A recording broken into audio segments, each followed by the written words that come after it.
Hey, what's up, lightboltjoe here. Today we're going to discuss the 2013 independent cartoon film Jay and Silent Bob Super Groovy Cartoon Movie.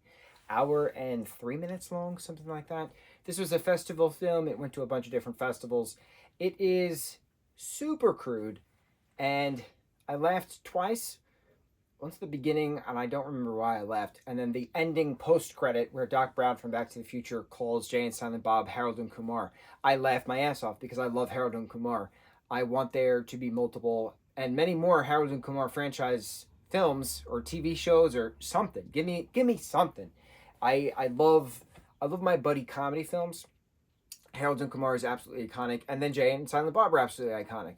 So Kevin Smith did write this, and he kept he had as a cartoon version of himself kept pausing the film and saying screenwriter fact or things, or he made a quip at Michael Bay for trying to make a Ninja Turtles movie where they're from outer space, and it never came into fruition. We just did a Ninja Turtle marathon as well, but the Michael Bay produced Ninja Turtle 2014 film and the sequel 2016 film where they were still Earth turtles, but they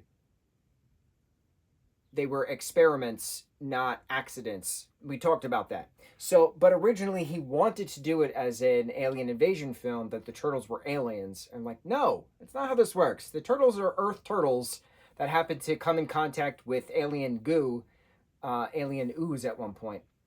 So that's the part I laughed at. I laughed at that part because that was funny, because I remember the uproar when that was announced that he was going to do it, and then he didn't do it, thankfully. And then the very end of this, when Doc Brown calls Jay and Silent Bob Harold and Kumar, I laughed my ass off because it's an incredible comparison between Stoner Bros and Stoner Bros. It's wonderful. So the premise of this is Jay and Silent Bob are in front of the Quick Stop. They're in front of the RST video rental, and they're doing this, they're doing that. There's an alien crash on the roof, and it's a whole Green Lantern-esque kind of thing. Then we have a Spider-Man-esque kind of thing. Then there's a Batman-esque kind of thing. Because then eventually they do stuff. They then, volunteer for lab work because they get $5 out of it. And then Silent Bob buys a lotto ticket scratch off with the $5, and then they win 10 million bucks. So then they become superheroes because of all the money they have, a la Iron Man, a la Batman. And so they then have all these different superhero villains that were inadvertently created by whatever accidents they might have caused over the years. But it's all like adult content based supervillains, and the crude humor and acts that go along with that. And I didn't know what to expect from this film. I honestly, I genuinely did not know what to expect with this film. So I'm not a fan of crudeness.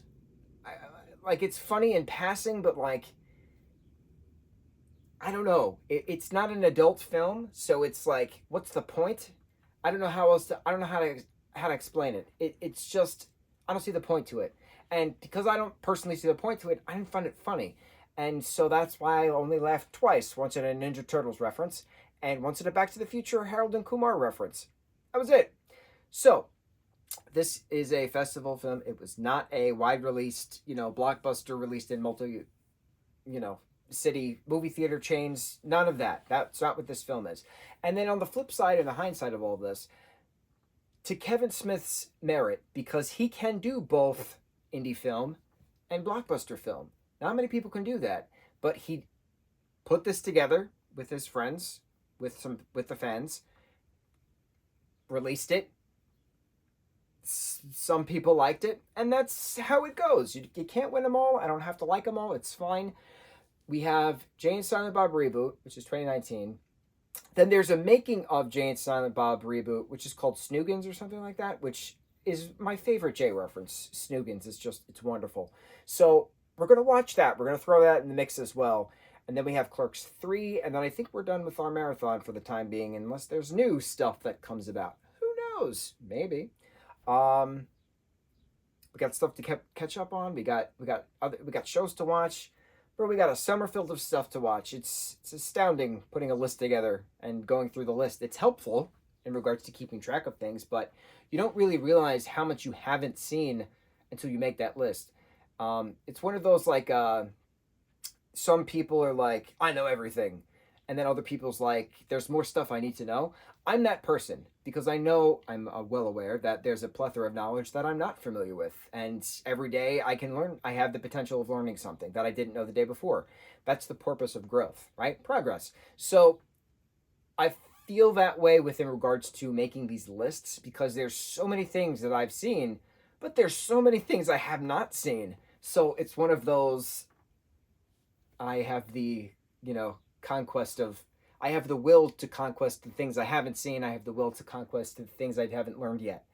I like that. I like that growth mentality. We're going to knock through our list. We're going to learn things along the way and on to the next review. Mahalo.